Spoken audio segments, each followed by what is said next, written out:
morning. Welcome to the Marion Medallion ceremony for 2019. My name's Fred Carter, and I'm the president of Francis Marion University.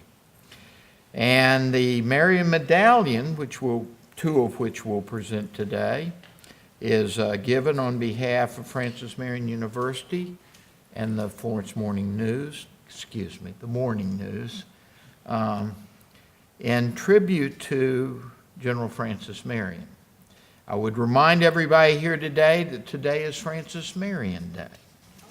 Now, Francis Marion Day, which is generally celebrated on February 27th or thereabouts, is a unique day. It's actually not the day of General Marion's birth, because that's unknown. It's the day of General Marion's death. And so throughout history, especially in South Carolina, Francis Marion Day is always celebrated on the day that General Marion died.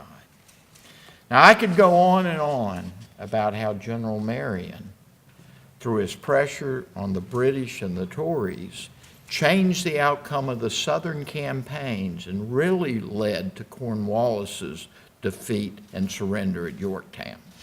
But I'll spare you that now. Maybe we'll give that speech at a different time, and maybe that could be a ticketed event, Daryl, okay? So let me move on and talk a little bit about the purpose of the medallion. The purpose of the medallion and the recognition afforded by the medallion is to recognize singular or sustained acts of civic commitment representative of the spirit of service and sacrifice exhibited by General Marion and his militia more than 240 years ago. Since 2012, we have recognized 22 women, men, or organizations with the medallion. They've been awarded the distinctive award for acts of philanthropy, for acts of generosity, for acts of charity, for acts of civil service or ministry on behalf of the people of this region and the people of this community. Let me take a second and recognize past recipients, and let me ask you if you'll do this. If you're here today, would you stand up when I read your name and remain standing, and we'll give you all a round of applause at the end. 2012, Kathy Baxley, Henry Johnson, and Hayward King. 2013, Bill and Olive Timberlake. Ralph Porter. 2014, Henry Beatty and Clyde Odom. Henry Brunson. 2015, John and Vicki Kirby. Paige Alexander and Deanna Strickland. 2016, Carlos Washington and the Manna House. 2017, Reggie Armstrong, Carl Harmon, and Courtney Graham. 2018, Billy Powers and Help for Kids. Let's give them a round of applause.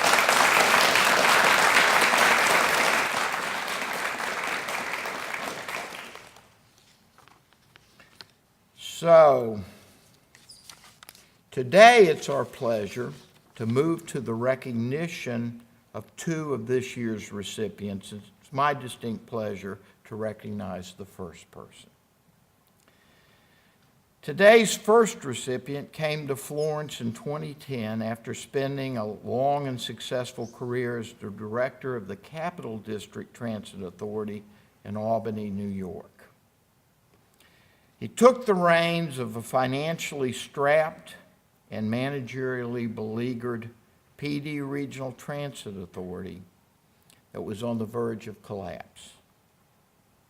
Within the first year, he spoke to 70 different groups and individuals, explaining the problem, garnering support, and raising the necessary following: a few dollars initially, then a few $100s, then a few $1,000s, then tens of thousands, and ultimately hundreds of thousands.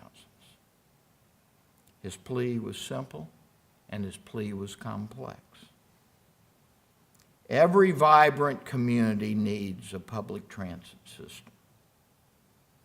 A well-designed system will provide riders convenience, safety, and cost-effective transportation.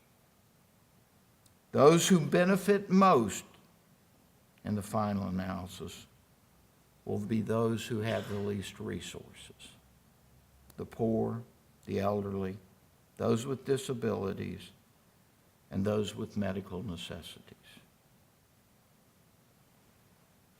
And frankly, to those of us who lead public lives and run public and nonprofit institutions, the argument was more pitched and perhaps a little more personal. You see, the recipient argued that the community had placed trust in each of us, and it was our obligation to fulfill that trust by providing support for one of the most requisite resources and services that exist in any community. And it was a role of compassionate and responsible leaders to find a way to provide transportation for the people of this region. His arguments were resounding, they were forceful, and they stuck. So we heard the passionate plea from a true public servant, and a number of people responded. The city, McLeod, the university, Hope Health, the technical college, the county, and a host of other people came together to make something possible in this community that was on the verge of extinction. And as a result of that, over the last few years, the cost per vehicle mile, the fixed service routes have been cut almost in half. PDRTA now operates inter-service service between Darlington and Florence, Lake City and Myrtle Beach, Marion and the Grand Strand. And for its 260,000 riders, one more time, for its 260,000 riders, PDRTA provides vital, affordable transportation between their homes and work, medical care, governmental services, educational institutions, and retail centers. It is the lifeline for many people in this community. Much of this was due to the vision, compassion, and commitment of one community leader who came here on a mission, who succeeded in accomplishing that mission by reminding many of us, his friends, of our obligation to all the people of this community. So on the one hand, today's recipient is recognized for what he built. On the other hand, he's recognized today for the cause that he championed. It's my pleasure to represent today's first Marion Medallion winner, Chuck McNeil. Chuck, come forward, please.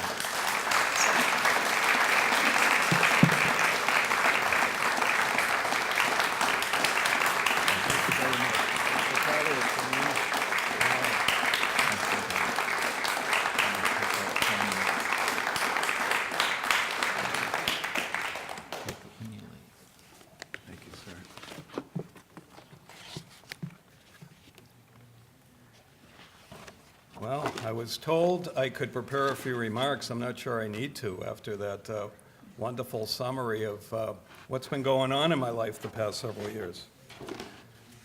But I'll try to provide a few with some insight. When Dr. Fred Carter, Darrell Bridges, Tucker Mitchell, Bailey Dabney, Don Kousler, and others all came knocking on my door on the morning of January 30th, I was very surprised and dumbfounded. After entering my office and with all of us standing around, Dr. Carter began to explain their visit by commending me for my good work in the PD region and announcing my selection as a recipient of the Marion Medallion. While I listened and tried to digest what was happening, I thought at any minute, the alarm clock's going to go off. I'm going to wake up, I'm going to get out of bed and put the coffee pot on. The alarm never sounded, and with the impressive assembly of guests still in my sight and speaking, I then started to feel the understandable senses of humility, honor, and shock. This is really happening. Me? Why me? I've only been doing my job these past several years. Granted, it had become a daunting job and extremely challenging. I got a few props to help me with this. And they happen to be, coincidentally, the morning news. Editions from back in 2013. I won't expect to be able to see them, but front page headlines. End of the line for PDRTA. Executive Director for Area Transit System sees grim road ahead. Running on fumes. PDRTA begins municipal tour in Florence, asking for money for bus service.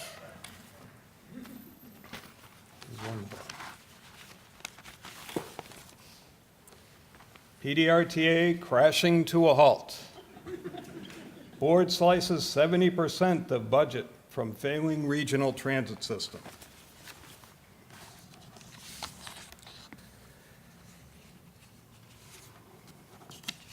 So I did have a daunting job to do, but it was no less difficult than that of starting a food program for malnourished school children so that they could have a weekend meal, or creating an organization to assist people in need in Williamsburg, in Georgetown, or being a quiet, selfie-facing philanthropist, assisting several Florence nonprofits financially so that they could help many more.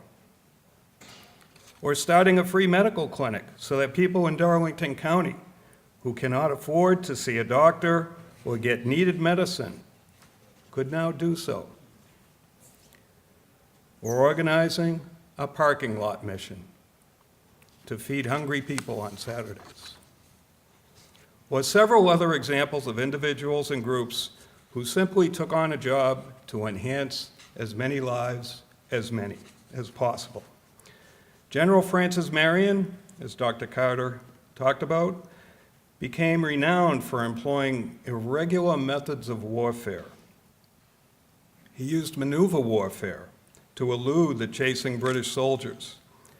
He was crafty and strategic, assessing and recognizing the elements in the environment as strengths. They became the recipe for his successful action plans to evade and attack. I am very humbled and honored to be placed in such esteemed company as other recipients of the medallion bearing his name. I may be credited with saving PDRTA, but the real credit goes to our hardworking employees, some of who are here today, and to some of whom are present with us and must deserve some credit as well. And for them, I thank and recognize a few who made my journey possible by realizing the return on the local investment to good, safe, dependable, and affordable public transportation in the region. Those individuals are my heroes. And they start with Dr. Carter himself. My first year at PDRTA was spent quantifying the magnitude of the distress in the agency. And when I finished that task, I sought out key stakeholders in the community for advice and perspective. President Teddy Roosevelt once said, "Believe in yourself, and you're halfway there." I'm going to add to that quote. Find great people who believe in you, and you will get there. Dr. Carter's door was one of the first I knocked on. He provided sage advice and referred me to others. He also committed a subsidy to support the bus route between the campus and downtown Florence into this magnificent facility. That one conversation led to more. Mayor Stephen Wakila and the Florence City Council, City Manager Drew Griffin, Lake City Mayor Loveth Anderson, former Florence County Darlington Technical College President Dr. Charles Gould, the Genesis Health Clinics and CEO Tony Megna, Hope Health CEO Carl Humphreys, and Director of Operations Dina Hilton, former Marion Mayor and now aide to Congressman Rice, Rodney Berry, Les Ward of Florence Pepsi Cola, Joe Biddle of Care South, Care First Foundation Executive Director Mark Sabisky, Marlborough County Administrator Ron Munowin, and many, many more. All of these noteworthy people came to bat for PDRTA so that effective transportation could connect people with jobs, educational institutions, medical services, and much, much more. They all understand that public transportation enhances not only the quality of life, but economic development as well. Where public transportation goes, communities grow. If I could, I would remold this medallion into smaller equal sizes to share with each of them. They exemplify that what is considered the success of PDRTA in recent years is really the success of the PD region. It is our communal success. PDRTA is a regional agency that is collaborative.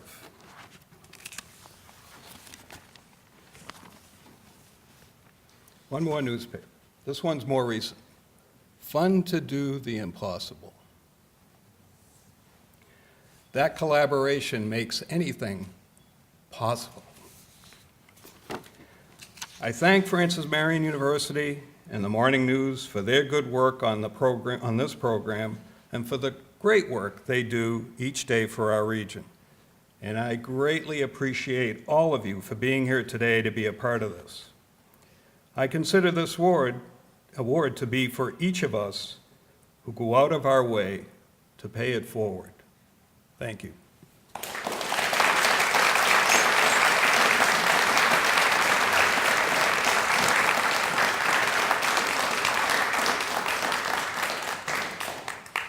Do I get to take this? You get it? It's all yours. Congratulations.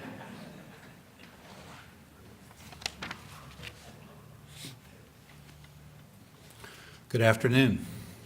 I'm Don Cousler. I'm the editor of the Morning News. I'm privileged to say that this is my 6th program with the Marion Medallion. This is the 8th year of the medallions that Francis Marion University and the Morning News began recognizing unsung heroes in our community in 2012. 3 years ago, Manna House was one of the recipients. Everybody knows what they do, providing free meals for the needy 5 days a week. 2 years ago, Carl Harmon received a medallion for his efforts with Caring and Sharing, a food pantry in Hemingway. Last year, we recognized Help for Kids Florence for making sure hungry children in Florence County schools have something to take home and eat on weekends. This is what you would call a trend.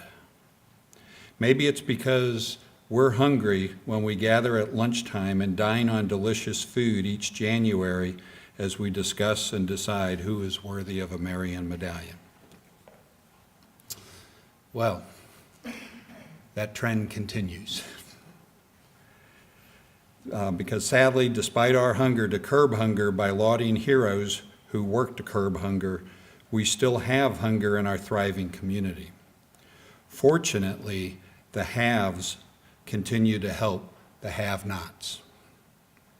Fortunately, the parking lot mission is there on Saturday mornings to care for those who need help.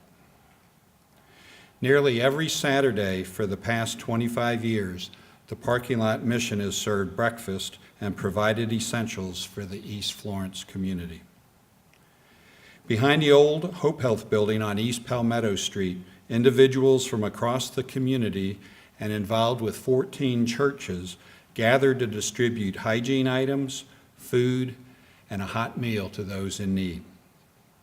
Each morning starts with coffee and donuts, and then after a devotion, volunteers line up their vehicles and hand out food and supplies from their trunks. Carol Roach, one of the founders of the Parking Lot Mission, says they are just doing God's work and serving those in need. In October 1993, the Parking Lot Mission began serving food on Saturdays after Roach and Greg Bonham found that many needy people went hungry over the weekend when the Manna House wasn't open. Roach, her husband Larry, Bonham, and Janet Owens started handing out sandwiches, fruits, and desserts from the trunks of their vehicles in the Manna House parking lot. On that first Saturday, they served 70 families. The ministry quickly grew to 200 adults and 90 children. The poor, needy, and homeless became our parking lot family, Roach said. We just wanted to do whatever we could on the Saturdays, and we tried to give them enough food to make it through Sunday so they could make it to Monday. We left it up to God, whoever He sent us. We didn't really go out looking for people. Unbelievably, over the past 25 years, the Parking Lot Mission has only missed 2 Saturdays. During Hurricane Matthew and Hurricane Florence, the mission decided to call off the distribution to ensure the safety of community members. Roach said one day they distributed food with icy weather and temperatures that were just above 0. In the beginning, we only had 4 or 5 cars, so we had to be there because they were dependent on us, Roach said. I can remember thinking that we were here for a reason, and we were glad we made it there because there were people who needed. Roach said 50 families still came to the mission that morning. She said those were the people who truly needed the help. While many of you were still sleeping, we saw this ministry in action before sunrise on a frigid morning last month when we delivered the news that the Parking Lot Mission would be receiving a Marion Medallion. We weren't surprised to see Reggie Armstrong there, at the 2017 Marion Medallion recipient, that he was among the helpers, though we were surprised to see Reggie wearing shorts that morning. We saw Francis Marion University's own Darrell Bridges, one of the Parking Lot Mission's current leaders. Matt Robertson was there shooting photos for the morning news, but he knew the people in the place well because he volunteers there every other month with his church. Matt's here today. Another volunteer group, the Bread Brigade, volunteers every week at the Parking Lot Mission, handing out bread and sandwiches as well as more food items. Susan McGrath started the brigade 7 years ago with help from her Bible study group at Central United Methodist Church.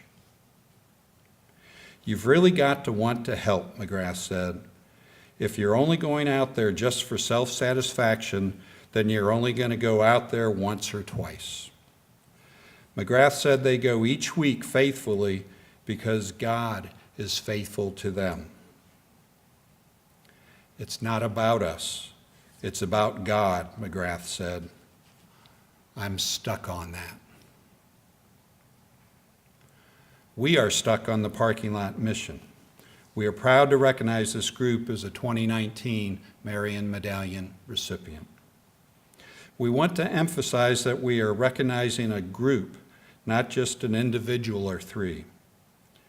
How many Parking Lot Mission volunteers do we have here today? Please stand.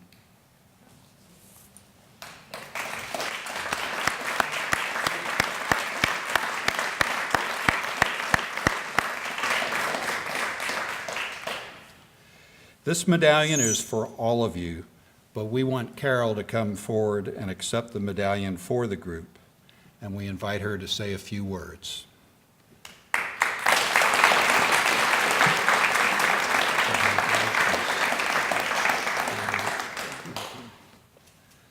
That is yours, beautiful.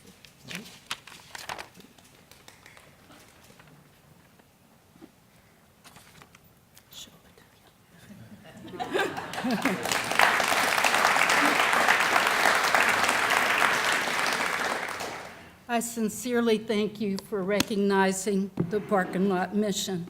It is a great honor for me to accept the Marion Medallion on behalf of the 14 churches who presently serve the parking lot mission. There's so many people that make it possible. They include the churches who support us, the businesses who donate fruit, vegetables, bread, sweets, and donuts, lots of donuts. The students from the community schools who collect canned goods and come to the parking lot mission to distribute them. The Scout and the Trail Life groups. The parishioners behind the scenes who donate clothing, which includes coats, suits, jackets, scarves, hats, lots of toys, household appliances, you name it, they donate it. The only thing in all my years that I haven't been able to give out was a psychology book. Couldn't find a home for it. Bicycle World. The guys come to the parking lot and they repair the bikes that the people ride to the mission. There's one guy that comes 12 miles one way from Darlington, and he's in his 60s. We have beauticians who voluntarily come and cut hair and trim beards. We have the cleanup and the setup crew, and we have Hope Health, the parking lot that we use. But this award really belongs to the people we serve, because that's the poor, the needy, and the homeless, because without them, there would be no need for the mission. We affectionately call them our parking lot family. I am the first to admit that with God in charge, we no longer worry whether there will be enough food to give out each week.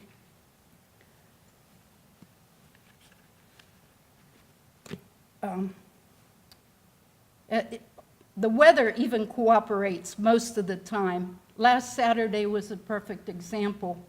It was pouring down rain when I got up at 4 o'clock in the morning, and I thought, oh no. And then it drizzled, and it was misty all day long, except for the time that we were at the parking lot, not a drop. 3 people who were with me from the beginning of the mission, they were all from St. Anthony's Catholic Church. They have since died. They were Greg Bonham, Janet Owens, and my husband, Larry Roach. We had 3 wishes for the mission, and I never told anyone what they were. Daryl doesn't even know what they were. I kept it a secret because I wanted to make sure that it was God's plan. But the very first wish was fulfilled by Hope Health and Daryl Bridges. It was the use of the current Hope Health parking lot. The second wish was a big one. We wanted many churches, all denominations, working together to serve the poor. This happened when the Zipco family from our church had to leave Florence because of employment reasons. They had 6 children, and they prepared the breakfast each week for 2 years. So we needed replacement. The perfect solution was to have a different church each week. Many other churches joined us in the distribution of food, clothing, beverages. So the third and final wish was to have many school-age children involved. who were willing to give up their Saturday mornings to come and serve. This past Christmas, we had Santa with 12 cheerleaders serving as his helpers. We even had Minnie Mouse. I asked where Mickey was, but she covered for him, as most women do. But I believe he was in bed sleeping, I really do. The first 2 weeks of this month, we had children serving the breakfast. The kids from the First Presbyterian Church had a sleepover at their church. They slept on the floor of the church hall and got up early to serve. We had so many kids and they wanted something to do, so I gave them fruits and vegetables to hand out also. The Trail Life boys from St. Anthony's came and gave out well-needed first aid kits. And then the 7th and 8th graders from King's Academy came, and they gave out goodie bags, and they went around to all the people, and I was really impressed when they prayed with the individuals and their particular needs. The people really appreciated that. So anything is possible with God. With His guidance and in His time, all things are possible. He's the only one that knows the future, but in the meantime, what a great way to start a Saturday morning helping others. But I want to tell you, I am pleased to announce that this award will be hung on the wall of the Hope Health building downtown, where the majority of the people we serve receive their health care. And also thank Hope Health for sponsoring us these years. Thank you.